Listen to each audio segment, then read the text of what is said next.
Buenas tardes, mi nombre es Martín García Cuerva, yo soy el jefe de la comisión de los días viernes de la comisión B.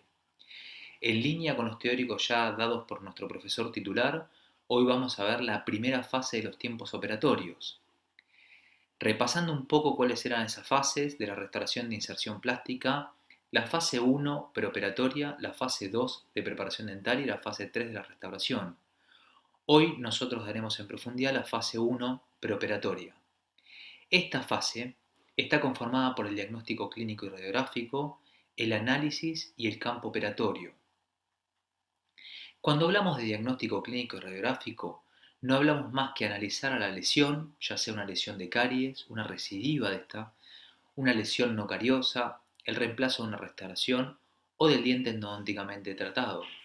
Y también vamos a hacer un diagnóstico pulpar, el cual ustedes ya lo han visto en la cátedra de endodoncia, en el piso 4, pero que nosotros nos abocaremos principalmente a explicar qué estadios pulpares vamos a tratar este año. Cuando hablamos de lesiones, podemos hablar de lesiones de etiología infecciosa, como son caries, de avance lento o avance rápido. Más adelante vamos a ver las características de cada una de ellas. O lesiones de etiología no infecciosas, como son las lesiones cervicales no cariosas, las fracturas, los desgastes, el recambio de restauraciones por indicación, etc. ¿Qué es esto de lesiones de etiología infecciosa? Bueno, estas lesiones, como por ejemplo pueden ser lesiones cervicales o lesiones proximo-oclusales ya cavitadas, lesiones oclusales, etc. Todos estos tipos de lesiones tienen características y nosotros tenemos que saber esas características para ver si estamos frente a una lesión de avance rápido o una lesión de avance lento para definir nuestro tratamiento o cómo vamos a realizar nuestro tratamiento. Cuando hablamos de lesiones de etiología no infecciosa, hablamos de fracturas, hablamos de recambio en la restauración, hablamos de anfracciones, etc. Por supuesto que cuando hablamos de diagnóstico clínico y radiográfico tenemos que hablar un poco de lo que es la radiología. Básicamente este año, si no es necesario, no vamos a sacarle radiografía a nuestros pacientes, pero de ser así, vamos a tratar de hacer radiografías periapicales en las cuales tengamos una visión de toda la pieza. ¿Para qué? Para poder analizar también a nivel apical. ¿Por qué? Porque muchas veces estos dientes pueden llegar a presentar lesiones que pensamos que no son penetrantes o que no llegan al paquete vasculonervioso del diente, y cuando sacamos la radiografía nos llevamos la sorpresa de que esa lesión sí llegaba al paquete vasculonervioso del diente y que aparte de eso esa pieza tenía una lesión apical. Por supuesto que el paciente puede venir muchas veces con radiografías, o va a pasar muchas veces que el paciente ya viene con radiografías hechas en la guardia. Entonces tenemos esas radiografías, por supuesto que nosotros las vamos a aprovechar y de esa forma no vamos a estar irradiando nosotros nuevamente al paciente. Cuando hablamos de diagnóstico pulpar, hablamos de que nosotros vamos a solamente tratar una pulpa sana, vamos a tratar una pulpitis reversible o vamos a tratar pulpitis ulcerosa primaria. Para esto, saber si estamos trabajando en una pulpa sana o pulpitis reversible, va a ser a partir de ese test frío que explicó muy bien nuestro profesor titular en la fase 1. Y cuando se nos presente de tener que trabajar en una pulpitis ulcerosa primaria por algún accidente que tengamos en el tratamiento de nuestras piezas, bueno, van a ver cómo tratamos estos dientes en la fase número 3 a partir de una protección pulpar directa. Entonces, a partir del diagnóstico clínico y radiográfico, más la anamnesis que nosotros tengamos o obtengamos del paciente, más el test de sensibilidad pulpar, vamos a pasar al segundo punto de la fase preoperatoria, que es el análisis. El análisis no es más que analizar la línea de la sonrisa del paciente, analizar las líneas de referencia, la anatomía dentaria, el biotipo periodontal, el contacto interproximal, el ángulo interincisal, el color dentario y el registro oclusal. Cuando nos vamos al primer punto, la línea de la sonrisa, bueno, se nos pueden presentar diferentes tipos de línea de sonrisa. Una línea gingival o alta, la cual expone la longitud cervicoincisal de los incisivos superiores, y una banda de encía importante. Cuando hablamos una línea de sonrisa cervical o media, bueno, se va a ver el 75 al 100% de los incisivos superiores y solo la encía interproximal. Y cuando hablamos de una línea de la sonrisa incisal o baja, solo se observa el 75% de los incisivos superiores o menos. Una vez que hayamos analizado la línea de la sonrisa, vamos a empezar a ver un poco más en detalle lo que es relacionado a los dientes. Hasta ahora vimos un poco lo que era la relación de los dientes con los tejidos blandos, principalmente los labios, por eso hablábamos recién de las líneas de la sonrisa, cómo cuando ese paciente se ríe si muestra mucho o poco los dientes, si muestra las encías o no muestra las encías. Bueno, nos vamos a concentrar ahora directamente adentro de la boca. Lo primero que vamos a hacer es ver esto de lo que son las líneas de referencia. Y cuando hablamos de línea de referencia, principalmente, o lo primero que vamos a analizar es la línea media, que la línea media, por ejemplo, del maxilar superior puede estar en línea con lo que es la línea media del maxilar inferior o no, ¿sí? Y que esa línea media del maxilar superior puede coincidir o no con la línea media facial. También vamos a hablar un poquito de lo que son las líneas de referencia a nivel de los dientes anteriores y a nivel de los dientes posteriores. A nivel de los dientes anteriores, esas líneas de referencia son las líneas que se representan en la diapositiva de color amarillo y son líneas que en una boca alineada, en una boca ideal, esas líneas tendrían que estar pasando por el cénit de los caninos y por el cénit de los incisivos centrales, y la inferior tendría que estar pasando por la punta de cúspides y el borde incisal de los incisivos superiores. Cuando hablamos de ejes dentarios, vamos a tener que todos los dientes de la boca van a converger hacia oclusal. Nunca esas líneas van a ser divergentes, sino que siempre van a ser convergentes. Los ejes dentarios son convergentes hacia oclusal, siempre. Y cuando hablamos de cenit gingival, es la posición más alta del tejido blando, o sea, de la encía en el cuello dentario. Por eso es que nosotros hacemos pasar la línea de referencia superior por los cenit gingivales. Cuando hablamos un poco de lo que son las líneas de referencia en el sector posterior, van a ser las líneas de referencia que van a pasar a través del cénit de los dientes posteriores, desde el canino. Y esas líneas de referencia en una boca alineada vamos a tener que van a converger hacia distal, siempre van a converger hacia distal, ya sea cuando lo analizamos con la boca cerrada o cuando lo analizamos con la boca abierta. Esas dos líneas siempre convergen hacia distal. Si ahora hablamos de anatomía, bueno, podemos analizar la anatomía ya sea en el sector anterior o en el sector posterior. Dentro de lo que es la anatomía vamos a analizar lo que son las formas y los contornos, los tamaños dentarios, los perfiles y las texturas. Todos puntos principales en el momento de restaurar ya sea una pieza dentaria en el sector anterior o en el sector posterior. ¿Por qué? Porque nosotros debemos conocer la anatomía, debemos conocer de formas y contornos, identificar, vamos a suponer, si yo tengo que trabajar en una pieza número 21, bueno, tengo que tratar de analizar y de saber de qué forma y dónde están los contornos de la pieza número 11 y a partir de ello copiar a la naturaleza, que significa copiar al diente vecino. Lo mismo me estaría pasando cuando yo tengo que restaurar una pieza en el sector posterior. A partir de saber de anatomía, saber de estos 4 niveles de oclusión que vamos a ver ahora, a hablar dentro de unos minutos, tratar de devolverle a la pieza dentaria esos 4 niveles de oclusión, entendiendo de anatomía, y así poder insertar nuevamente al sistema nuestra pieza restaurada. Cuando hablamos de formas y contornos, bueno, vamos a tener dientes cuadrados, como son los de la izquierda de la imagen, los cuales los lados mesial y distal son rectos y paralelos entre sí, delimitan una zona cervical amplia, el borde cervical es recto o ligeramente curvo. Esos son los dientes cuadrados. Los dientes triangulares ahora, el borde incisal no es paralelo el borde distal no es paralelo al mesial, sino que se inclina claramente, lo que delimita en un área cervical estrecha. El borde incisal es amplio y ligeramente curvo. Estos son los dientes triangulares. Pero también tenemos los dientes ovoides, que ¿cuáles son estos? Bueno, cuando los lados mesial y distal son curvos y definen un área cervical estrecha y el borde incisal es estrecho, y a veces redondeado. Bueno, cuando se presente esto, estamos hablando de dientes ovoides. ¿Por qué es importante que ustedes reconozcan las formas dentarias? Por lo que yo les decía anteriormente.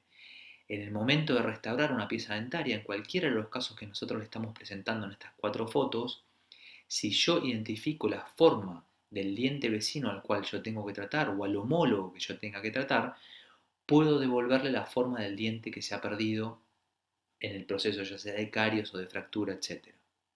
Bien, vamos a hablar de la última forma dentaria que les vamos a presentar, que son los dientes rectangulares, que son aquellos los cuales sus lados mesiales y distales son paralelos, pero son de mayor tamaño que sus bases. Entonces van a formar lo que es un diente triangular. Una vez que entendimos estas 4 formas dentarias, tenemos que saber de tamaño de dientes. Cuando hablamos de tamaños dentarios, bueno, esto ya lo han visto ustedes en anatomía dentaria en primer año, pero vamos a repasar un poquitito y por eso les presentamos esta tabla, que siempre es bueno que ustedes tengan una tabla a mano o que sepan las medidas aproximadas o promedio de las piezas dentarias, principalmente en sus dimensiones de ancho, o sea, mesios distales, o de largo. Una vez que entendamos un poco de tamaños, también tenemos que saber de perfiles, identificar los diferentes tipos de perfiles que pueden ser planos o convexos a partir de ir analizando las piezas dentarias, viéndolas de costado o viendo el perfil de la pieza dentaria y ver si esa pieza es cóncava o esa pieza es convexa. ¿Y por qué es importante esto? Bueno, por lo que yo le decía anteriormente, porque muchas veces hemos perdido información por una fractura, una pérdida de sustancia, por lo que sea, y nosotros tenemos que devolverla. Entonces, ¿qué vamos a hacer? Bueno, vamos a ir al diente homólogo o al diente vecino, vamos a analizar, vamos a buscar esa información. Bueno, el diente vecino o el homólogo tiene un perfil convexo, perfecto. Entonces yo al diente que estoy restaurando voy a tenerle que devolver un perfil plano o un perfil convexo, de acuerdo a la información que a mí me dé el diente vecino. Y por supuesto también tengo que averiguar de texturas, ya sea las macro texturas dadas por las dentinas o las micro texturas dadas por el esmalte. Cuando hablamos de esas macro texturas dadas por la dentina, a partir de los lóbulos, ¿sí? Y por la microtextura dada por esas periquematías en el esmalte, todas esas representaciones del diente tengo que volver a dárselas en el caso de haberlas perdido. Por eso vuelvo a repetir que es muy importante ver a los dientes vecinos o homólogos en el momento de restaurar una pieza dentaria. Pero sí tenemos que saber que, de acuerdo a la edad de los pacientes, vamos a tener que esas características cambian. Por ejemplo, cuando analizamos la superficie o la textura de un diente de un paciente joven, vamos a suponer la foto del lado izquierdo, que es un paciente de 11 años, fíjense que los lóbulos están marcados, fíjense que hay una textura superficial horizontal que hace al diente mucho más marcado, digamos. Pero cuando analizo la foto de la derecha, que es un paciente de 65 años, fíjense que ahora la superficie de ese diente es mucho más lisa. No tiene tanta textura como tiene la foto del lado izquierdo. Bueno, ¿por qué? Porque con el transcurso de los años sabemos que el esmalte se va desgastando, se va haciendo más delgado, y al hacerse más delgado vamos a tener que se va a hacer mucho más liso. Entonces, cuando nosotros tengamos que realizar una restauración en un paciente de 11 años, tenemos que tener en cuenta cómo es la textura de ese paciente. Por supuesto, analizarla y copiarla. Y cuando tengamos que hacer una restauración en un paciente de 65 años, tenemos que entender y tenemos que saber de cómo son las texturas en un paciente de 65 años, buscar la información en otros dientes, copiarla y hacerla en el diente que nosotros estemos restaurando. Bien, a partir de haber visto esto, vamos a analizar un poquito el sector posterior. ¿Y qué es lo que tenemos que ver cuando analizamos el sector posterior? Bueno, antes vimos las líneas de referencia en el sector posterior y cuando vemos las líneas de referencia no es más que estar viendo la alineación en conjunto de los dientes posteriores. Por eso esas 2 líneas paralelas que iban haciéndose convergentes hacia distal. Cuando estoy viendo eso es ver en conjunto esos dientes cómo se están alineando. Cuando yo hablo de alineación individual, que es la anatomía oclusal propiamente dicha, es cuando yo a ese diente como que lo saco de la boca y lo analizo individualmente, como tengo en la foto que está ubicada en la parte superior derecha. Entonces analizo individualmente ese diente. ¿Y qué es lo que analizo? Bueno, los 4 niveles de oclusión, esas elevaciones, esas depresiones. Y sé que dentro de esas elevaciones voy a tener las cúspides y voy a tener los rebordes. Y sé que dentro de las depresiones voy a tener a las fosas y los surcos. ¿Por qué tengo que conocer esto? Bueno, porque la naturaleza no ha hecho por capricho a los dientes con la forma que tienen, o no fue un capricho hacer elevaciones y depresiones, sino que todo esto tiene una función para que este sistema que a ustedes les explicaba el profesor titular, que está formado por engranajes, ¿sí? Que esos engranajes funcionan como si fuera la maquinaria de un reloj. Bueno, todo eso hace que esta maquinaria funcione correctamente. Cuando alguno de esos engranajes no encaja donde tiene que funcionar correctamente es cuando el sistema no empieza a funcionar. Una vez que vimos un poco de lo que es esto de alineación individual y de conjunto en el sector posterior y anterior, tenemos que hablar ahora de biotipo periodontal. Mucho de esto ustedes están viendo en los teóricos de periodoncia, pero vamos a hacer un breve repaso de todo esto. ¿Qué es lo principal que ustedes tienen que saber? Bueno, primero cuando vean al paciente es que el paciente esté en salud, que tenga salud gingival. Paciente que no tenga una correcta salud gingival, que ustedes no vean esa dentina, esa encía insertada y esa encía libre y esté en condiciones de salud para poderse tratar, no quieran tratar al paciente. ¿Por qué? Porque después cuando quieran empezar a aislar o estén aislando, esas encías van a empezar a sangrar y cuando las encías empiezan a sangrar, se empieza como a complicar todo esto. Entonces, si el paciente no tiene salud gingival, no quieran atenderlo. Primero que el paciente se haga una terapia básica, ya sea por ustedes mismos en la cátedra de periodoncia o deriven en la cátedra de periodoncia para poderlo atender. Por supuesto que tienen que tener conocimiento del espacio biológico, ¿sí? Que ustedes esto ya lo saben, reconocer el margen de la lesión, ya sea saber si eso es supragingival, subgingival, infraóseo, todo eso lo tienen que ir averiguándolo con la sonda periodontal, ahora igual vamos a ver un poquito de esto de qué se trata, y analizar un poquito lo que son los triángulos gingivales. Nosotros vamos a tratar lesiones supragingivales o subgingivales. Eso sí, cuando hablemos de lesiones subgingivales, ustedes tienen que saber que nunca vamos a dejar un material de restauración subgingival. Que en estos casos, de acuerdo a la profundidad de sondaje que nosotros tengamos, y esto lo vamos a analizar, y esto lo van a analizar ustedes con el jefe de su grupo, vean si es necesario hacer algún tipo de alargue de corona clínica, como puede ser una gingivectomía. En el caso ya de tener una lesión infraósea, bueno, ya seguramente vamos a tener otro tipo de remodelado de esa encía y del tejido óseo con algún tipo de ostectomía que nosotros no lo vamos a hacer en nuestra cátedra, sino que lo vamos a derivar a la cátedra de periodoncia para que lo puedan hacer.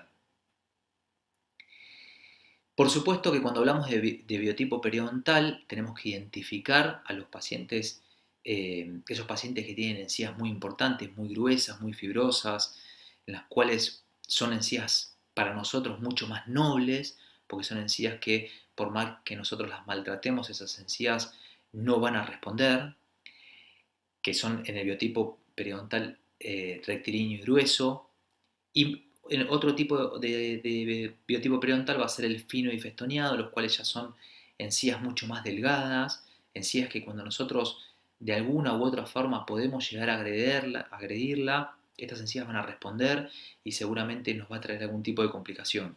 Por eso tengan mucho cuidado cuando estén tratando pacientes con biotipos periodontales del tipo fino y festoneado. Bien, una vez que hablamos de lo que son los biotipos periodontales, tenemos que empezar a analizar lo que son los triángulos gingivales. Esos triángulos gingivales no es más que ese triángulo de tejido blando que está entre los dientes a nivel gingival, que muchas veces van a tapar ese espacio correctamente y otras veces por diferentes causas se empiezan a retraer, entonces empiezan a aparecer esos triángulos oscuros que los pacientes les molesta y los pacientes muchas veces nos piden que lo tapemos. Bueno, solo, y esto a nivel informativo, tengan cuidado cuando están estos triángulos oscuros y los pacientes les piden que lo tapen, porque muchas veces por tratar de tapar esos triángulos oscuros, ustedes lo que hacen es cambiarle la forma al diente. Entonces, de una forma triangular, como ustedes están teniendo en la foto de la derecha, Si ustedes imagínense que empiezan a tapar esos triángulos oscuros, esos dientes pasan de ser triangulares a ser cuadrados. Por eso es muy importante que empiecen a analizar esto también.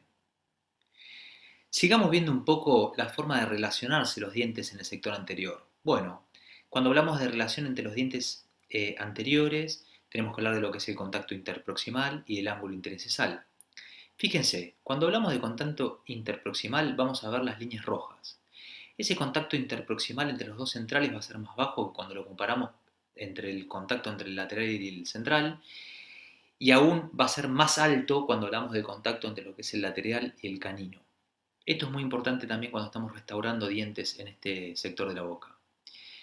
Ahora bien, cuando hablamos del ángulo interincisal, ese ángulo que se forma son los ángulos negros que ustedes están viendo en la imagen, los ángulos que se van a formar por la unión de las caras mesiales e incisales de, por ejemplo, los incisivos centrales superiores, ese ángulo que va a ser un ángulo bastante cerrado, y a medida que nos vamos hacia distal vamos a tener que ese ángulo se va haciendo cada vez más abierto. Fíjense que el ángulo ya se abre entre el central y el lateral, y es aún más abierto todavía cuando estamos analizando entre el lateral y el canino. Esos son los triángulos o los ángulos interincisales. Cuando este análisis lo hacemos en el sector posterior de la boca, bueno, vamos a tener punto de contacto, vamos a tener facetas de contacto cuando esas relaciones sean mucho más amplias, podemos tener diastemas, que es cuando no hay contacto, o podemos tener amplias superficies de contacto. Todo eso es importante analizarlo previo a trabajar en esas piezas dentarias para saber en qué terreno nosotros vamos a trabajar desde el punto de vista cuando tengamos que devolver el punto de contacto y desde el punto de vista en el momento que nosotros tengamos que aislar a ese paciente. Sí es, digamos, importante que nosotros sepamos que la relación de contacto en las piezas posteriores, ¿dónde está ubicado? Bueno, en el sentido ocluso-gingival, esa relación de contacto se va a ubicar en lo que es el tercio medio con el tercio oclusal, y en el sentido vestíbulo-palatino vamos a tener que se ubica en la unión del tercio medio con el tercio vestibular. Una vez analizado todo esto, vamos a ir un poco a hablar de color. El color en las piezas dentarias no está más representado por la relación que existe entre lo que es el esmalte y la dentina. Tenemos un tejido que es translúcido, el esmalte, y un tejido que es mucho más opaco, que es la dentina. En los dientes de pacientes más jóvenes, ustedes ya saben que van a tener mayor cantidad de esmalte. Y en pacientes más adultos, vamos a tener que ustedes van a tener menor cantidad de esmalte. Esa relación hace que el color de los pacientes, el color de los dientes de los pacientes más adultos, vaya virando hacia un color un poco más oscuro. ¿Por qué? Porque va a quedar más reflejada la dentina. Para hacer la toma de color, nosotros vamos a tener que tener en cuenta un poco lo que es esto de la anatomía y un poco cómo está representado cada uno de los tejidos que forman un diente. Por eso es que cuando tengamos que tomar el color en un diente anterior, que es solamente lo vamos a tomar en los dientes anteriores el color, lo vamos a hacer en este punto en el análisis, porque nunca nos tenemos que olvidar de hacer la toma de color en el análisis, porque si ustedes ya lo aislaron al paciente, ese diente ya está deshidratado, y si ese diente está deshidratado ya no tiene el color que debe tener o el color que ustedes tienen que devolverle. Por favor, no se olviden nunca de tomar el color en este punto del análisis. Para la toma del color tenemos que comprender que cómo son los espesores del esmalte y de la dentina. Vamos a tener mucha menor cantidad de esmalte a nivel cervical y mucha mayor cantidad de esmalte a nivel incisal.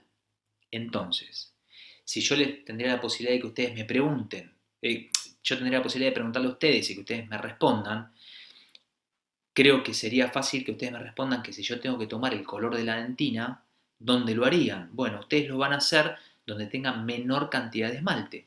¿Dónde es donde menos cantidad de esmalte tengo? Bueno, a nivel cervical. Por eso es que nosotros vamos a tomar el color de esmalte, el color de dentina a nivel cervical. Y el color de esmalte lo vamos a hacer donde mayor cantidad de esmalte hay, que es a nivel del tercio incisal. Como vemos representado en la foto, en el círculo en el más superior estamos tomando el color de dentina en el área cervical del diente, y el color de esmalte en el tercio incisal del diente. Muchas veces tenemos la posibilidad de que tenemos una fractura de alguna pieza y dentro de esa fractura nos ha quedado dentina expuesta. Bueno, cuando tenemos dentina expuesta es muy fácil y es muy práctico tomar el color de dentina en esa dentina expuesta. Como último punto dentro del análisis, nosotros vamos a tener el registro oclusal. Como les dije anteriormente, en la toma de color ustedes la tienen que hacer en este momento de la primera fase. También así el registro oclusal. ¿Por qué? Porque muchos años nos pasa, y todos los años nos pasa, no muchos años, que ustedes ya han anestesiado al paciente, ustedes lo han aislado al paciente y nosotros le preguntamos, ¿qué color vas a usar? Ay, me olvidé. O, ¿cómo es el registro oclusal que tomaste? Uy, me olvidé de tomar el registro oclusal. Bueno, sepan que si esto les pasa, nosotros vamos a tener que retirar el aislamiento y volver a empezar con el análisis. Si ustedes ya aislaron al paciente, nosotros ese día no le vamos a poder tomar el color al paciente. Entonces, por eso insisto que no se olviden de tomar el color en la etapa del análisis. Cuando hablamos de registro oclusal, bueno, es la maniobra que nos permite registrar la oclusión previo a la restauración, la cual no debería sufrir ninguna modificación luego de su realización. Esta maniobra previa de restauración nosotros la vamos a llamar registro oclusal. Y después de que ustedes hagan la restauración, van a hacer otra maniobra para chequear la oclusión y de que ustedes tengan la misma oclusión que tenían previo a hacer la restauración, que va a ser el ajuste oclusal. ¿Qué es lo importante de esto? Bueno, las piezas dentarias van a tener una estabilidad. Esa estabilidad va a estar dada o va a existir en el sentido vestíbulo-lingual y en el sentido mesio-distal. Cuando hablamos del sentido vestíbulo-lingual, va a estar dado por los contactos A, B y C. Esos contactos ABC van a tener diferentes ubicaciones. Por ejemplo, cuando hablamos en el maxilar inferior, el contacto A va a estar en la vertiente vestibular de la cúspide vestibular, el contacto B va a estar en la vertiente lingual de la cúspide vestibular y el contacto C va a estar en la vertiente vestibular de la cúspide lingual. Estos tres contactos, de acuerdo a cómo funcionan entre sí o cómo, vamos a decir la palabra, interactúan entre sí, pueden existir o no. ¿Cuáles pueden existir o no? El A o el C. Pero ¿cuál sí o sí tiene que existir? El B. El contacto B es el contacto que se va a dar entre lo que se llaman dos cúspides fundamentales, cúspide inferior y cúspide palatina superior.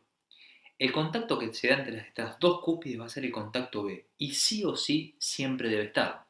¿Acompañado por quién? Acompañado por un A o acompañado por un C o acompañado por un A y un C. Cuando analizamos el maxilar superior, bueno, ahora el contacto A va a estar en la vertiente palatina de la cúspide vestibular, el contacto B va a estar en la vertiente vestibular de la cúspide palatina y el contacto C va a estar en la vertiente palatina de la cúspide palatina.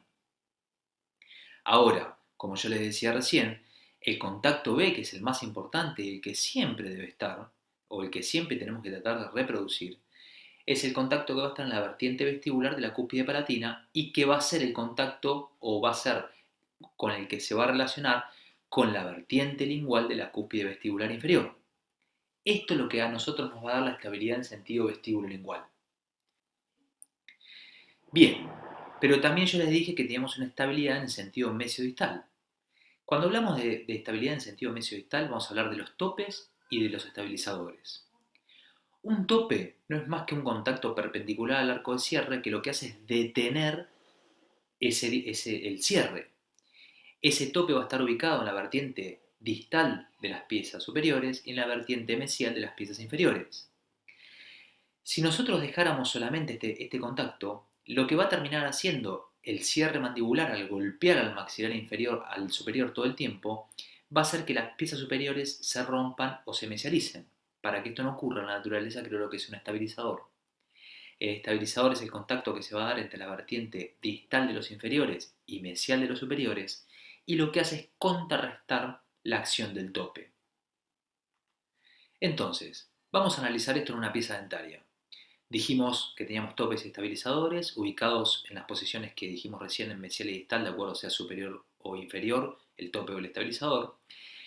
Pero tenemos que entender el problema de esto, que es cuando nosotros dejamos como contacto prematuro un tope o un estabilizador. ¿Cómo lo vamos a encontrar o cómo nos vamos a dar cuenta nosotros de eso? Bueno, porque si dejamos un contacto prematuro en un estabilizador, la mandíbula lo que va a hacer es tender a producir una deflexión, o sea, el paciente va a morder y la mandíbula se va a ir hacia adelante. Seguramente el paciente le va a decir, doctor, muerdo y se va la mandíbula hacia adelante. Cuando ustedes dejen como contacto prematuro un tope, seguramente lo que van a hacer es que el paciente muerda, la boca les quede abierta o vean que el resto de las piezas dentarias no contactan, pero el cierre mandibular queda trabado en esa posición.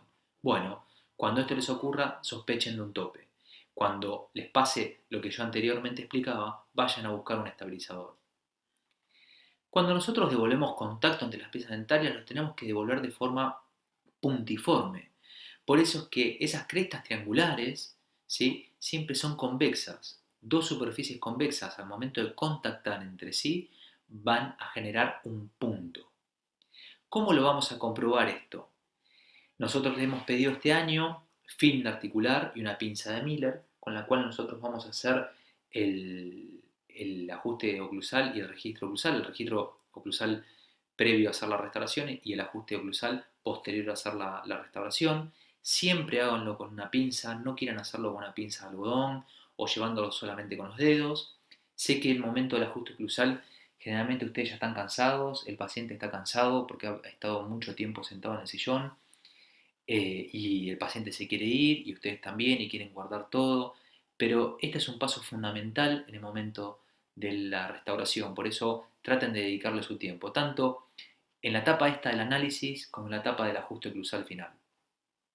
¿Qué es lo que podemos ver al momento de hacer eh, el, el ajuste el ajuste oclusal o el registro oclusal? Bueno, vamos a encontrar siempre tres tipos de marcas. Esas marcas pueden ser una marca por rozamiento, que va a ser como la que está representada en la imagen superior, una marca con un centro blanco, con una perforación, que eso va a ser un contacto prematuro, y una marca por contacto neto, por compresión, que es la que nosotros vamos a buscar, eh, que es la de la imagen inferior.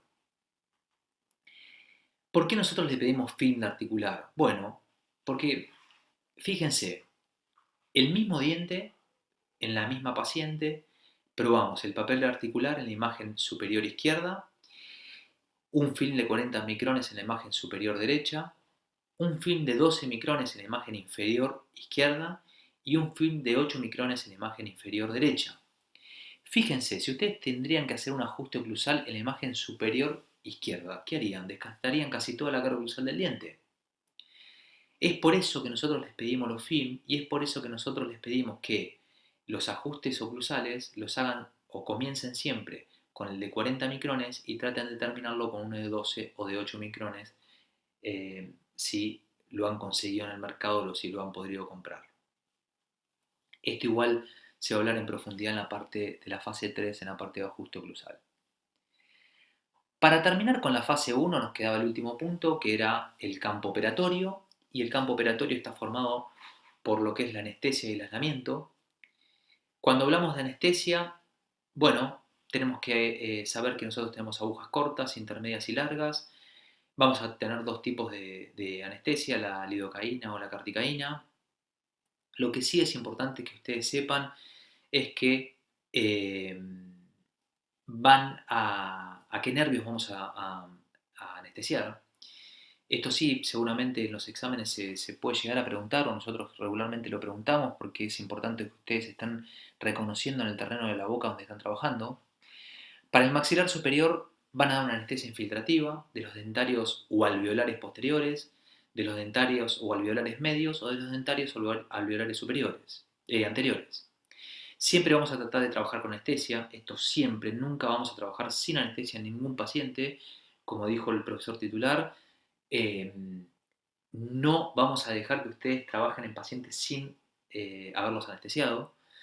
Y en el maxilar inferior vamos a dar una anestesia truncular del dentario alveolar o inferior, dentario alveolar inferior. Bueno, generalmente, y esto les pedimos que cuando ustedes estén, los que no han dado ninguna anestesia todavía, les pidan a sus ayudantes o al jefe de grupo que eh, les expliquen por lo menos la primera vez y los guíen en la aplicación de la primera anestesia para que ustedes puedan ganar un poco de confianza en esta maniobra clínica. Siempre sean cuidadosos en la manipulación de los elementos cortantes. Traten de que una vez que ustedes hayan anestesiado al paciente y se hayan asegurado de que el paciente ya esté anestesiado, desarmen la carpool, ¿sí? Traten de desarmarla con cuidado y déjenla en la bandeja ya desarmada. Apliquen todo el anestubo al paciente, tapen inmediatamente la aguja después de utilizarla, guarden la parte superior del capuchón de la aguja para su descarte y descarte elementos punzocortantes antes de que se retire el paciente. ¿Por qué les explicamos esto y por qué les pedimos que sean súper meticulosos al momento de manipular la aguja que han utilizado en el paciente? Porque muchas veces ustedes se pinchan y cuando ustedes se pinchan tenemos que seguir un protocolo, que es este protocolo de la Universidad de Buenos Aires. Ustedes tienen que informarle a su docente encargado, vamos a tener que llenar una planilla y vamos a vamos a tener que dirigir tanto el paciente como ustedes y nosotros al hospital de clínicas a seguir todo este protocolo. Por eso es que les pedimos que guarden las agujas apenas esté el paciente anestesiado, porque cuando esto ocurre en las últimas horas de la tarde, este protocolo seguirlo en el hospital de clínicas es mucho más complicado. Esto no quiere decir que ustedes no nos avisen, siempre nos tienen que avisar y siempre el docente encargado del grupo o encargado de la comisión tiene que seguir el protocolo con ustedes. Una vez anestesiado vamos a aislar. ¿Qué es el aislamiento? No es más que el conjunto de maniobras que buscan garantizar las condiciones más adecuadas para intervenir y restaurar las piezas dentarias. ¿Sí? Vamos a aislar a las piezas dentarias o a la pieza dentaria a trabajar del resto de la cavidad oral. ¿Para qué? Para disminuir la humedad que tiene la cavidad bucal, para ser más seguro, para hacer de que ningún instrumental pueda caer dentro de la boca con el riesgo de lo que ello implica de que el paciente pueda llegar a tragarse alguna de las cosas que nosotros estamos utilizando, para tratar de que nuestro sistema adhesivo o nuestra adhesión sea óptima en ausencia de humedad, etcétera, etcétera, etcétera. ¿Cuál va a ser el objetivo entonces? Aislar los dientes de la saliva, bloquear la secreción del surco gingival, evitar el contacto del diente con el aire expirado, mejorar el acceso y la visibilidad. El aislamiento absoluto mejora significativamente el acceso y la visibilidad al momento de trabajar. Va a proteger a los tejidos blandos, por supuesto, tanto la lengua como los carrillos, los labios, etc. Y va a producir una retracción de los tejidos blandos que en ciertas lesiones, vamos a suponer en cavidades cervicales, nos va a ser muy útil que esto suceda. Cuando hablamos de tipos de aislamiento, vamos a hablar de tipos de aislamientos relativos con elementos absorbentes y de aspiración, ya sea rollos de algodón y el suctor, ¿sí? Y cuando hablamos de aislamiento absoluto, vamos a hablar del dique de goma con su arco de Young. Siempre utilizaremos el aislamiento absoluto del campo operatorio, siempre, siempre vamos a ir por esta opción en casos, en muy pocos casos nosotros no vamos a utilizar un aislamiento absoluto y esos pocos casos en los cuales puede llegar a ocurrir, solamente el jefe de grupo lo va a utilizar a que sea así. Bueno, como ven en las imágenes, utilizando rollos de algodón y el suctor para tratar de evitar la humedad que pueda llegar a haber en el campo operatorio. Por supuesto que todo elemento que vamos a utilizar rompefuerzas, que son los rompefuerzas, todos los elementos que tiendan a evitar el desplazamiento de la goma o del clamp, pudiendo estar por distal o mesial del mismo, ¿sí? Esos rompefuerzas van a ser las cuñas, los pedazos de goma, los clamps, las ligaduras, etc. Todos ustedes van a tener una clase o tienen una clase de aislamiento en el campus que también van a ver videos muy prácticos para esta parte de la fase. Bueno, ¿y qué cantidad de piezas vamos a aislar entonces de acuerdo al sector de la boca en la que estemos trabajando? Cuando hablemos del sector anterior, vamos a aislar de premolar a premolar. En el sector posterior vamos al menos a aislar 3 piezas, la pieza tatar y sus piezas vecinas. Y en lesiones cervicales lo mismo, al menos 3 piezas, la pieza tatar y sus piezas vecinas. Muchas gracias por haber compartido con nosotros esta clase, les dejamos bibliografía.